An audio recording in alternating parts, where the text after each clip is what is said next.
Yes, reka twongere rero tubasuhuze, twongere tubifurize igitondo cyiza, tubifurize kandi weekend nziza kuri wese abakunzi ba Jeune Official aho mutwumva muherereye.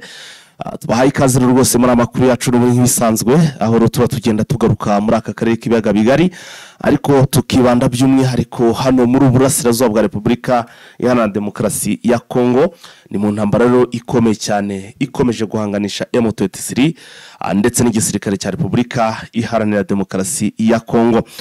Muri aya makuru yacu tugiye kugaruka n'ubundi nk'ibisanzwe kuri frontline cyangwa se ku birungo y'urugamba, ariko tuzanaza kureba n'amakuru ya diplomasi ndetse yewe tureba uko ibintu bihagaze haba ku ruhande rwa M23 ndetse no ku ruhande rwa Kinshasa cyangwa se rwa guverinoma ya Kinshasa.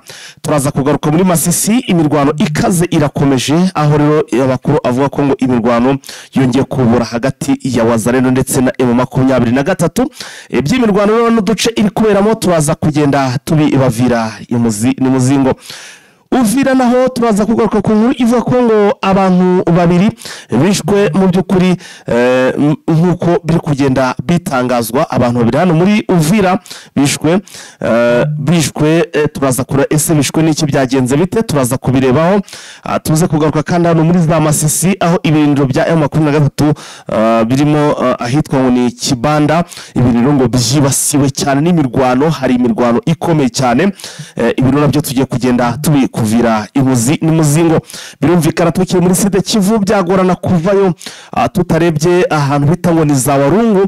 Imirwano yabaye imirwano ndetse iri kuba ikaba ari imirwano ikomeye cyane, aho rero imirwano imaze uyu ni nk'umunsi hafi wa kane gutyo. Imirwano iri kuba nyuma y'uko ku munsi wo kwa kane nabwo nava ngo aribwo ibitero karahabutaka byabaye. N'uyu munsi rero niko bimeze, imirwano irimo iraca ibintu muri aka gace ndetse n'izindi teritwari zigiye zisikije iyi Warungu. Turaza kugenda tubirebaho, ndakubwiza ukuri hari kugwa abatari bake muri izi teritwari. Turaza kuraburiza Ituri turebe uko bimeze, tugaruke hano iwacu mu Rwanda i Musanze cyangwa se Masunzu. Reka tuhere hano kuri Masunzu yasimbujwe Major General Nyembo. Turaza kubigarukaho, tuze kureba rero n'andi makuru menshi cyane arimo kuvugwa cyangwa se biri kubera hano muri Burasirazuba bwa Repubulika Iharanira Demokarasi ya Kongo.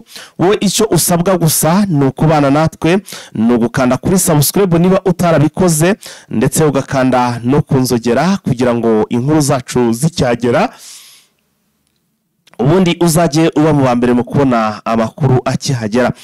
Rero nta mwanya dufite wo gutinda, reka ahubwo twamamaze gato ubundi duhite tuza tumanuka n'amakuru mu buryo burambuye, tugenda twinjiramo tubahereza icyitwa idonido.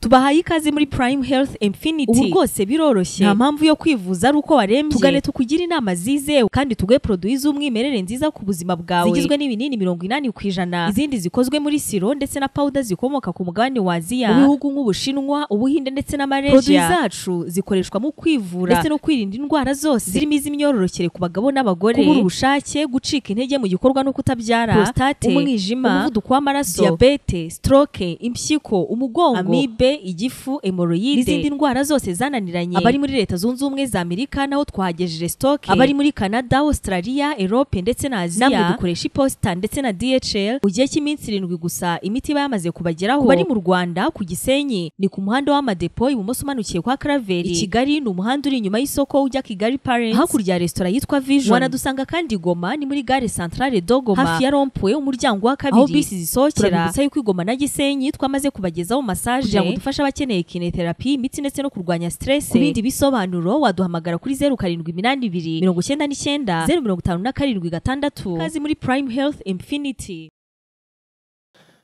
Yes, reka rero amakuru yacu tuyatangire cyangwa se tuyinjiremo mu buryo burambuye nk'uko twabikomoje. Twatugiye guhera hano muri Kivu y'Amajyepfo, mu kanya gato tubuze kugenda twakira mugenzi wacu Vincent, tugakomezanya cyangwa se tukamanukana n'ubundi mu makuru mu zindi ngingo zigiye zitandukanye.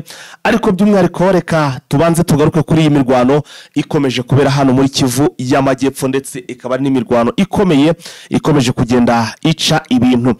imirwano irakomeje hano muri teritwari ya Warungu. Iyi mirwano rero ikidasanzwe noneho kuko buriya n'ubundi nk'ibisanzwe imirwano yo iri kuba ndetse bamaze igihe kitari gito ntekereza ko ntabwo bikiri inkuru ikomeye cyane, ahubwo ikiri inkuru muri iki gitondo tubazaniye nuko ubu tuvugana mu by'ukuri ingabo z'abarundi zatakaje hafi ibirindo bigera kuri 20 zari zifite hano mu by'ukuri muri teritwari ya Warungu ndetse na Mwenga. Ibintu rero ngo bikaba bimaze kwigarurirwa n'ingabo za cyangwa se n'inyeshamba za M23.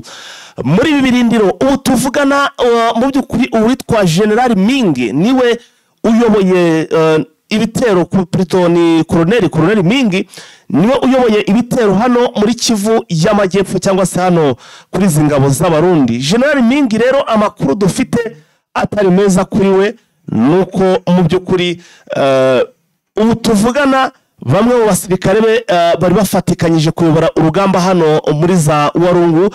Amakuru aravuga ko rwose umwe mu basirikare afite ipeti n'ubundi rya koloneli yaje kuraswa rero na drone ya M23, ndetse uyu mukoloneli warashwe ngo akaba ari umukoloneli yizeraga cyane cyangwa se wamufashaga cyane ku bigendanye n'urugamba.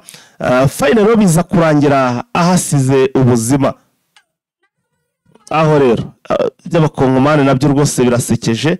Hano ndimo ndabona video barimo bararwana, bari kurwana rwose inkundura, ibintu birakomeye. Hanyuma rero dukomeje aya makuru y'iyi mirwano iri kubera muri ibice ndetse no muri iki gitondo yaramutse gusa, ariko rwose nta kubeshe icyitwa Sukhoi ndetse na drone muri bino bice zimeze nabi cyane. Drone zirimo guhagurukira mu gihugu cy'u Burundi zikaza kurasa hano muri Kivu y'Amajyepfo nk'uko amakuru akomeje kugenda abivuga. Ntabwo twavuga ko no ku ruhande rwa M23 byoroshye nubwo akomeje kugenda badivansinga, ariko izi ndege zitagira abapilote zikomeje kugenda zibabuza kwa divansinga nk'uko bikwiye, ku buryo ubu tuvugana rwose intego bari bihaye ntabwo yagezweho nk'uko byari biteganyijwe. Bakaba baratinzemo bitewe n'uko nyine ibitero by'izi ngabo z'abarundi birimo FDLR ndetse n'abamiliseneri ndetse tutibagiye n'ibitero byo mu kirere bikomeje kugenda bifata indi ntera.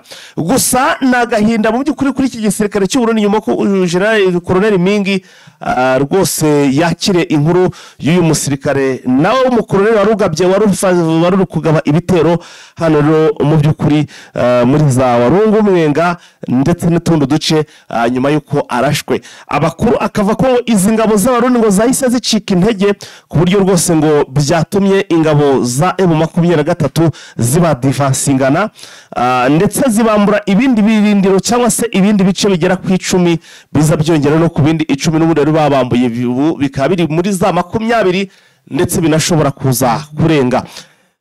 Iyi mirwano iri kubera hano muri Sud Kivu. Iyi mirwano munyemerere mbabwire ko urayitsinda sinzi ngo biragenda bite,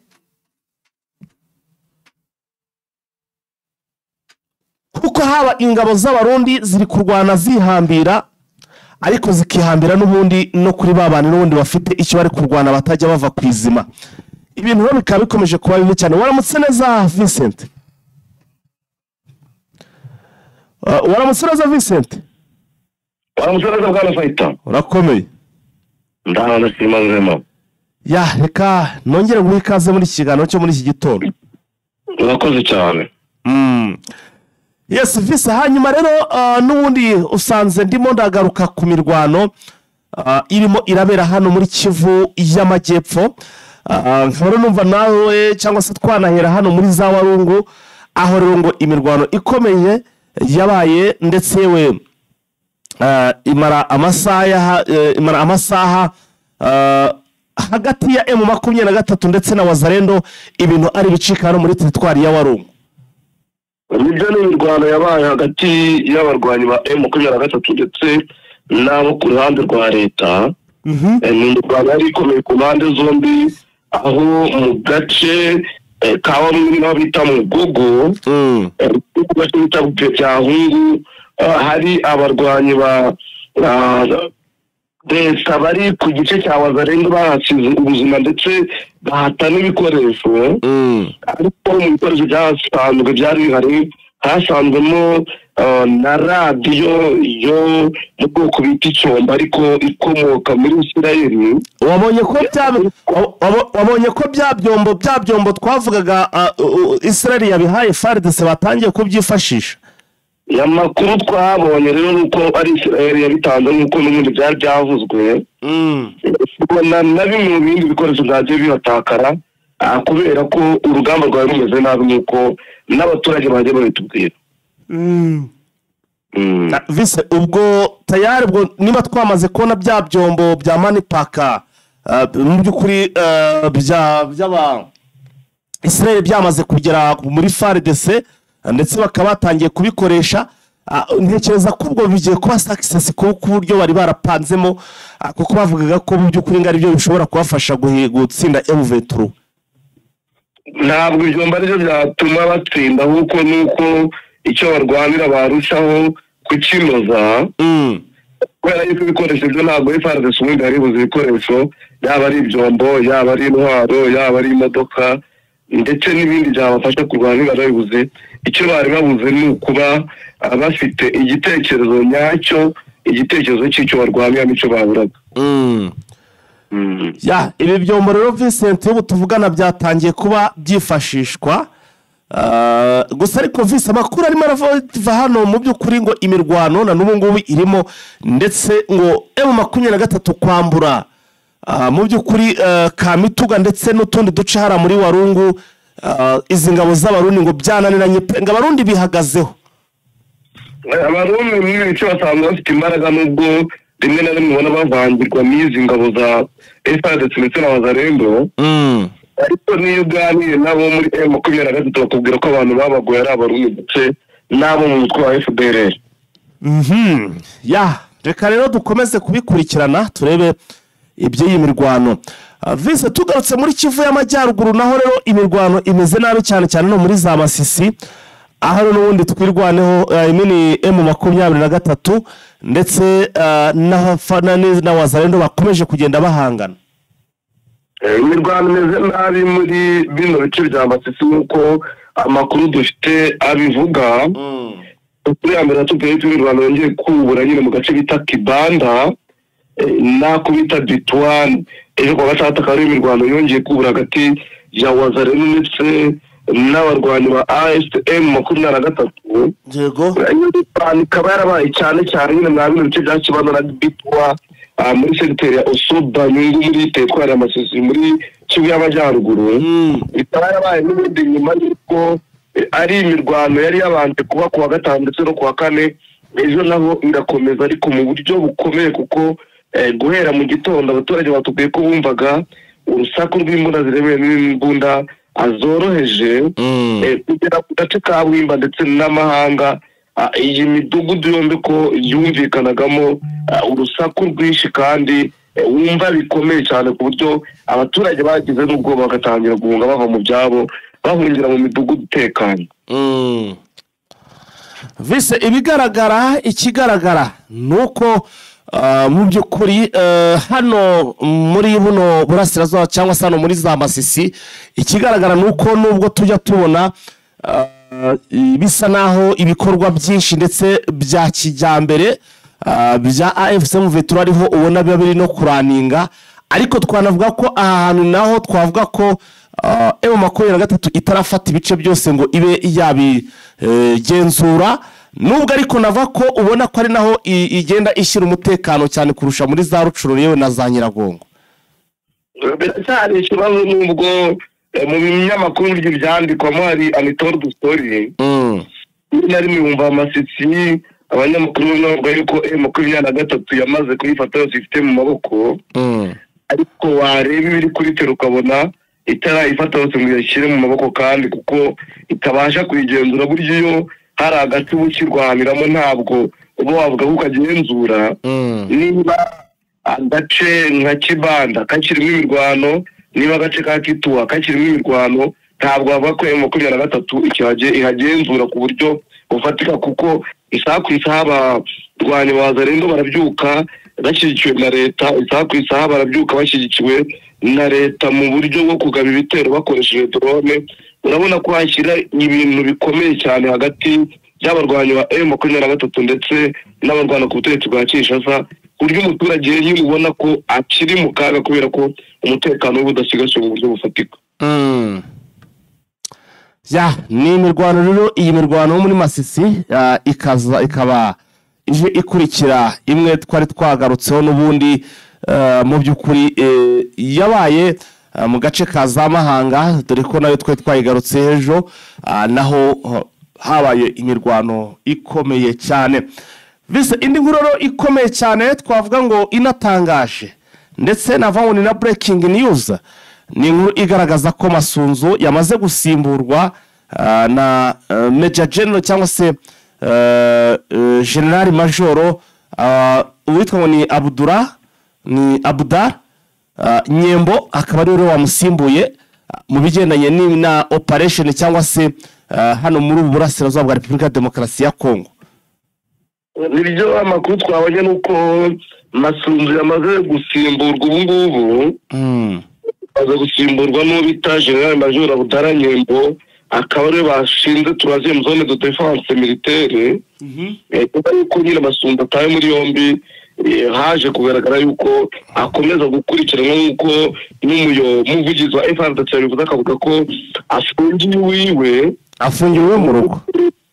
Afungiwe mu rugo. Ubu ngubu rero byabonye umusimbura uyu General Major Abdar Nyembo, kakwitege ko mu minsi aza kuba atangiye akazi.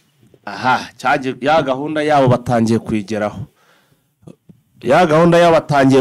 yo kuvuga ngo bagomba kugenda bakuraho rwose abavuga ikinyarwanda n'igiswahili rwose kuba bakomandinga cyangwa se barwana muri intambara, kuko urumva niba bahise bamusimbuza bakabagaragaza ko afungiwe mu rugo, buriya nacunzwe ku buryo ibyo batekereza ngo yabavugana na n'izina M23 cyangwa twirwaho, nubwo nibyo bari gukontorora. Sibyo no kubikontorora, urumva ko isakwizaho ubuzima bwajya mu kaga. Ubwo bivuze ngo Nyembo niwe ugiye gutangira gukurikirana iyi mirwano cyangwa se operation ziri kuba Kivu y'Amajyepfo ndetse na Kivu y'Amajyaruguru.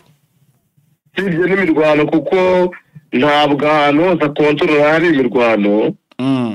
Ugiye gucunga ibikorwa byose bya gisirikare byo muri zone ya 3 y'igisirikare.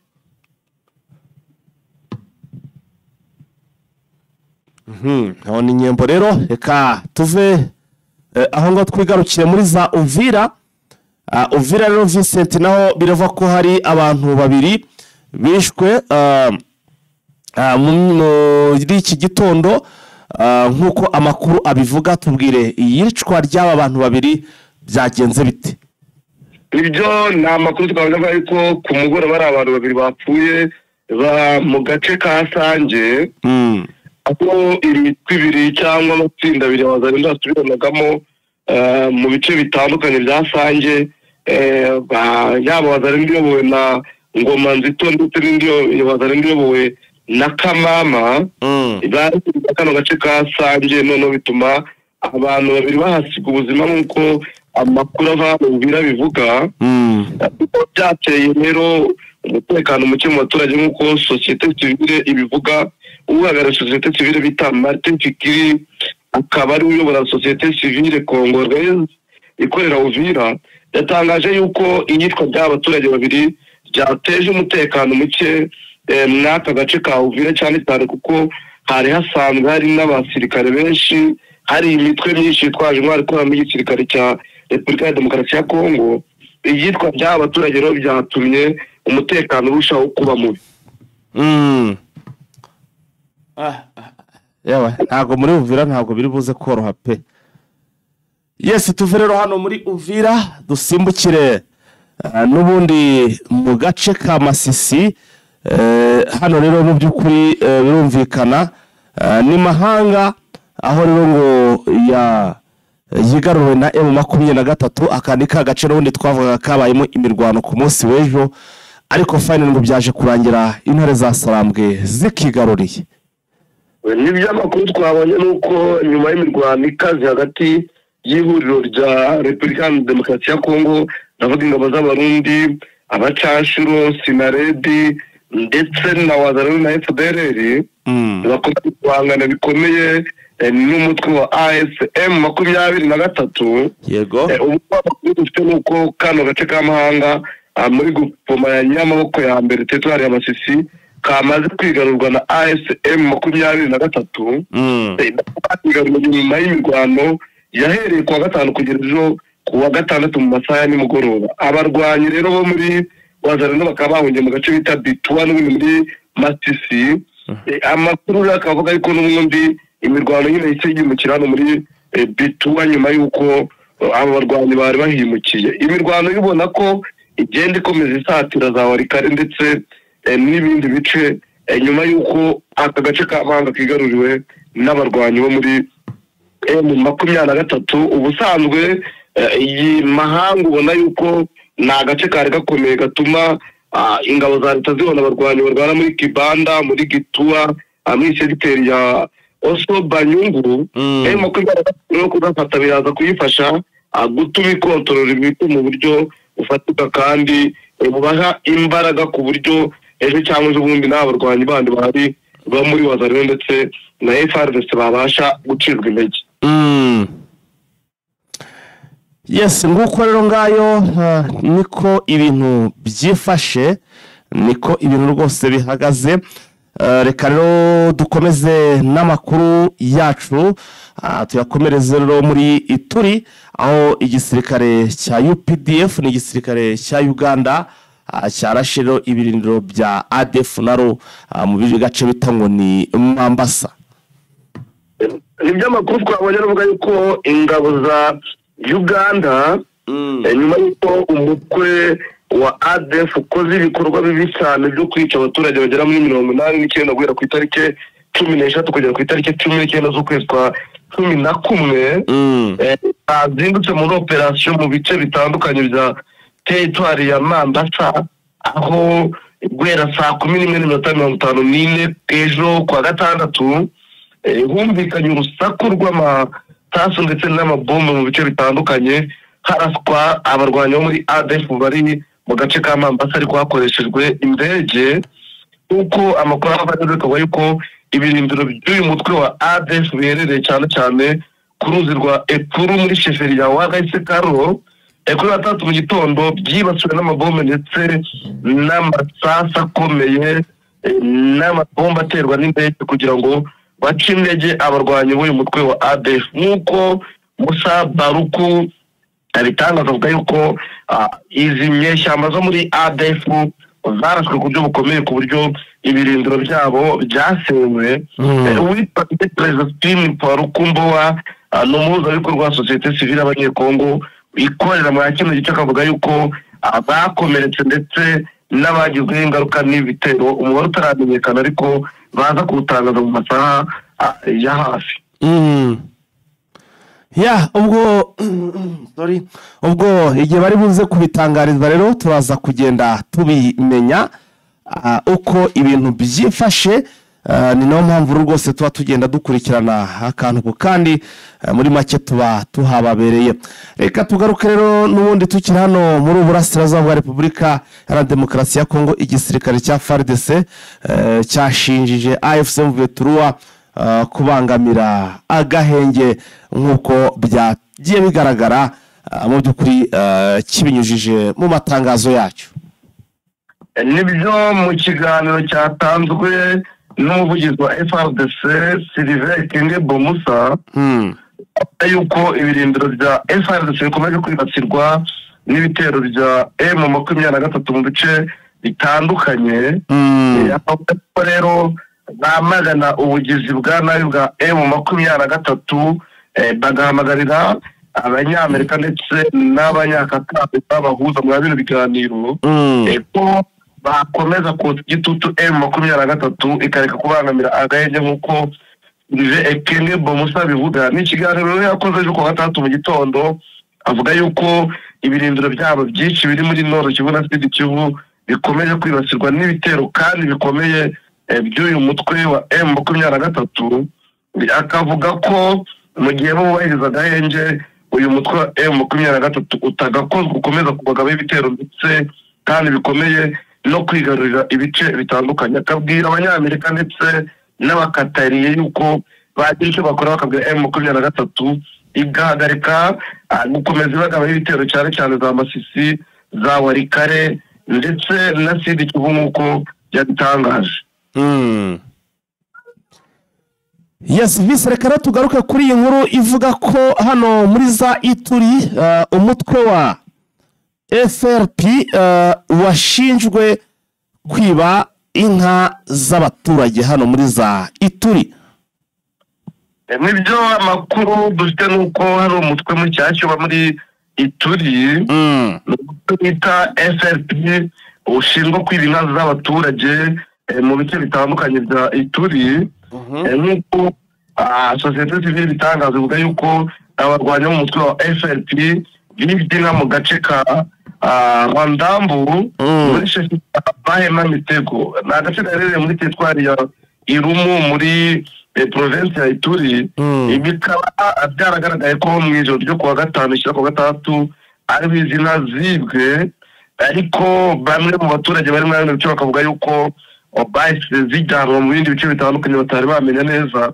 Uvugira sosiyete sivile muri kano gace bita Pascal Kisezo akagaragaza yuko ibikorwa by'uyu mutwe ari ibikorwa bibi kandi bigamije ubugizi bwa nabi bukomeye, aho uyu mutwe muri sheferi ya Warendo Bindi ukomeza gukora ibikorwa by'ubugizi bwa nabi, utwara ibitungwa by'abaturage ndetse udasiba ndetse no kubatwara ibyo kurya abaturage baba baruhiye. Amakuru abamwe bice akavuga yuko abo barwanya bashobora kuba bafitanye umubano n'abarwanyi bo muri ADF, ariko andi makuru nanone aba muri Turi akavuga yuko igisirikare cya Uganda gifatikanyije n'igisirikare cya leta ubundi byagabye ibitero ku birindiro bikomeye bya FRP, cyane cyane ibirindiro byegereye ikiyaga cya Ruberi, noneho hagapfa abarwanyi benshi bo mu uyu mutwe wa FRP, abandi bagafatwa mbere nk'uko amakuru ava muri bino bice abitangaza. Yes, nguko rero uko ibintu bimeze. Hari andi makuru Vincent atugera avuga ko ngo umukobwa Jacob Zuma ni muri Kivu, ni muri Afrika y'Epfo. Uyu mukobwa rwose ngo arimo gukurikiranwaho kuba yarajyanye urubyiruko cyangwa se n'urubyiruko hano muri iyi mirwano iri kubera muri za Ukraine. Nibyo umukobwa wa Jacob Zuma biravuga ko gukurikiranwa kujyana urubyiruko mu ntambara ibera muri Ukraine ihanganishije Uburusiya ndetse n'igihugu cya Ukraine. Desire Zuma rero ni umukobwa wa Jacob Zuma wabaye perezida wa Afurika y'Epfo, akaba ari iperereza nyuma y'uko imiryango y'abantu bo muri Afurika y'Epfo na Bosco yavuze ko yagize uruhare mu kohereza abasore bajyanye mu Burusiya bakaza gushyirwa mu rugamba muri Ukraine nk'uko amakuru tugenda tubona bivuga. Amakuru n'imiryango hamwe n'ubutumwa bwa WhatsApp byabonwe na Bloomberg bashimangira ko zine yaba yarabwiye urubyiruko ko bagiye kwitabira amahugurwa yo kurinda ishyaka rya AMCOD wetizwe party riyoborwa na Jacob Zuma, nyamara bagezeho basanga basinye amasezerano yo kwinjira mu gisirikare cy'Uburusiya banditse mu rurimi batumva. Amafoto yerekanywe yerekana abasore barenga 20 bagera mu Burusiya bakerekanwa mbere badafite impuzankano ya gisirikare, nyuma bakagaragara bambaye imyambaro ya gisirikare. Nubwo Butuzire yizezaga iyi miryango yabo ko batazajyanwa ku mirongo y'urugamba, amakuru ava muri kino gihugu avuga yuko bagiye bajyanwa no ku rugamba, uburyo bamwe bagiye bakomerekera, bikavuga yuko bashobora kuba harimo n'abashinzwe ubuzima nk'uko amakuru ava muri bino bice bivuga. Yes, ngayo nguko rero Vincent, sinzi niba hari izindi update ufite kugira ngo tukureke nazo ukomeze kugenda uzitugezaho, ariko niba nta zindi update twakurekura tugakomeza gushakisha n'andi makuru. Kamere ku cyatangajwe n'umuvugizi wa gisirikare FARDC avuze ko abasirikare bakuru muri FARDC bafunze ko bamwe barekuwe bafungiye mu ngo zabo ko bafite uburenganzira bwo gusurwa n'abagore babo ndetse n'abandi bo mu miryango yabo akavuga ko bakunze kubera yuko ari ikibazo cy'umutekano. Uhagarariye komisiyo y'uburenganzira bwa muntu nawe avuga yuko mu basirikare bakuru bafashwe nta wapfuye, bamwe bafungiye gereza ya Ndoro, abandi bafungiye Makara, ariko abandi kubw'umutekano wabo bagiye barekurwa bakaba bacungiwe mu ngo zabo ku buryo bukomeye nk'uko uhagarariye komisiyo y'uburenganzira bwa muntu yabitangaje, ndetse ritanangirwa n'umuvugizi wa gisirikare yuko abagiye bafata kubera gukekwaho ibyaha bifite n'isano n'umutekano bamwe bagiye bakurikirwa mu ngo z'iwabo, akaba ariho bacungirwa bakaba bakurikiranwa ariho bari. Bikaba bije nyuma y'uko hari amakuru yatangazwa y'uko batunze yaba yarapfuye, ariko komisiyo y'uburenganzira bwa muntu yaje kubivugurura ndetse n'umuvugizi wa gisirikare cya Repubulika ya Demokarasi ya Kongo. Tukiri n'ubundi muri Repubulika ya Demokarasi ya Kongo bifitanye isano n'ikibuga cya Goma ndetse n'Ubufaransa, Emmanuel Macron yavuze yuko umutwe wa M23 nta bushake wigeze ugaragaza bwo gufungura ikibuga cy'indege cya Goma.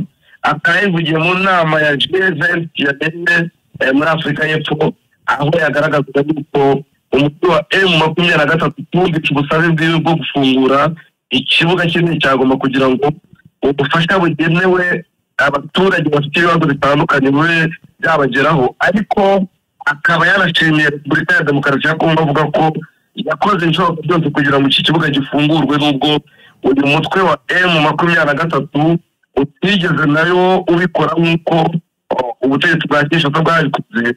Ati rero ni ibibazo bidakwiye kuba byihanganirwa kubona M23 idashyira mu bikorwa icyifuzo cyanjye, ati birashyira mu kaga ubuzima bw'abaturage. Akaba rero yabitangaje ari mu inama nyine agaragaza ko M23 ntacyo yigeze ikora.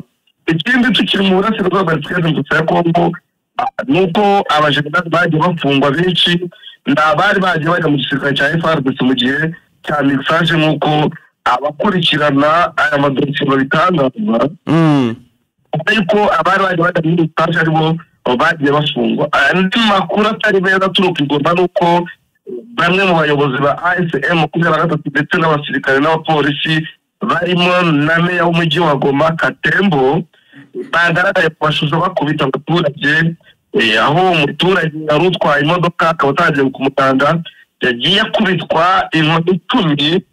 Bamwe bakora n'uburenganzira bw'ikiremwamuntu bakaba bagabye iyo mitwe bakavuga ati nta kuntu umurevolutionneri yaba agiye kwitwara nk'umukoroni nk'uko ababiligi babikoraga bakubita abaturage. Ati ntabwo amategeko akwiye kuba atubahirizwa, noneho bagashyiraho inkoni kandi ikiboko cyaraciwe. Katembo rero agasobanura ko abo bakubise kubera ariko batari bagiye mu muganda, noneho basabwe ko bari batwaye bahagarika bakajya mu muganda ngo bakabyanga, akaba ariyo mpamvu bakubise uretse bakajya bamwandikira inkoni 10. Ariko abanyamakuru batandukanye abahagarariye sosiyete sivile benshi babigiye bavuga ko imico ari imico mibi, ko Makenga akwiye gukora igitoka cyose akabihagarika kuko ntaho baba bataniye na Bazali ndetse na FARDC yakubitaga abaturage ndetse no mu bindi bice bigenda bigaragara bakubita abaturage, kandi ari byo barwanya kuba babikora kuko ari ubugizi bwa nabi no guhohotera uburenganzira bw'abaturage. Ubwo se iyo bashyiraho amande wenda bakabaca amande bakavuga wenda bati ni 20,000 by'amashiringi cyangwa se by'amakongo by'amafungo nanjye amashiringi by'amakongomani by'amafura ya Kongo, cyangwa se akaba wenda ni n'amadolari 10 cyangwa se 15 kugira ngo bajyaho bakubite rwose, kuko ntekereza ko ari nabwo igihano ahubwo cyari kurushaho donc kugaragara cyangwa se kumvikana buriya rega umuntu yakubiswe kuriya bituma n'abantu baturage bari ahangaha batangira kubabonamo inyamaswa cyangwa se ahubwo nabo bakaba donc bakugiriza ibindi byiyumviro bumva bafite bagira kurusha uko bamuca amafaranga akavuga ati amafaranga ntanze ejo ntago nzongera ntazayatanga. Sinzi niba kabido wakabonye bakubita abantu nabi ngo niba bakubita imigeri ku buryo bubabaje. N'utuvidewo tubirarega hari akafashwe gafatiwe nko hasi, hari n'akandi kafashwe n'abantu bari hejuru muri etaje. Katembo naje kubona twari twabanje kugira ngo nyuma, ariko Katembo yaje kukavuga ari kubona ibyo yavuze nta shingiro ubona wabiha. Mu by'ukuri gukubita abaturage ntabwo ari cyo nkeka ko M23 irwanira. Niba aragiye gusimbura Wazalendo bikora, ipadesi bikora na polisi, nabo bakaba batangiye kubikora, baba bagiye kujya mu gatebo kamwe n'aba bashaka gusimbura. Dukomereze muri Masisi aho M23 ibirindiro byabo biri hafi na Kasupa muri Kibanda byaraswe n'indege za FARDC mu rukerera rw'ejo kuwa gatandatu. Amakuru aba yaravuga ko kuwa gatandatu indege za FARDC zarashe ibirindiro bya M23 bakoresheje Sukhoi 25. Bakavuga ko ibi birindiro byibasiwe ku buryo bukomeye, ku buryo bishobora kuba byaranategurwa ku buryo butasa nk'uko amakuru abaturage batangaza abivuga, ndetse n'ibinyamakuru bitandukanye byo muri kino gice cya Masisi byabivuze. Twasoreza mu Rwanda Fayita. Yego.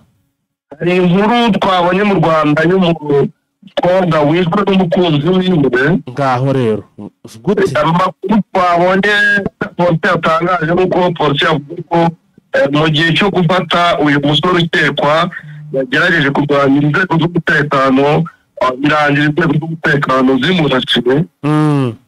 Nawe rero akaba yamaze gupfa nk'uko amakuru polisi yatangaje abivuga. Mwese ngo yari yishe umukunzi we amuzize iki? Numva ntabwo igihano cy'urupfu gituma abantu bamenya ibyabaye. Nta busobanuro bwiwe dufite kugera iyi saka. Yes, bisabwa rero twakurekura tukaza gusubira mu yandi masaha. Urakoze ndagushimiye. Yes, bakunzi ba Jeune Official rero yari Vincent twari turi kumwe ku murongo wa telefone tugenda tubagezaho amakuru agiye atandukanye, ngira ngo mwabyumvishe, haba hano muri za Uvira, haba hano muri za Warikare, yewe Masisi n'ibindi bice twagiye tubigarukaho. Reka ubwo dushimire cyane mwe twabanye kuva ku munota wa mbere ukagera ku munota wa nyuma. Andi makuru rero ni mu masaha ari imbere, nimuze gucikwa, mukomeze mugubane natwe mu biganiro byacu. Turabakunda cyane. Ciao.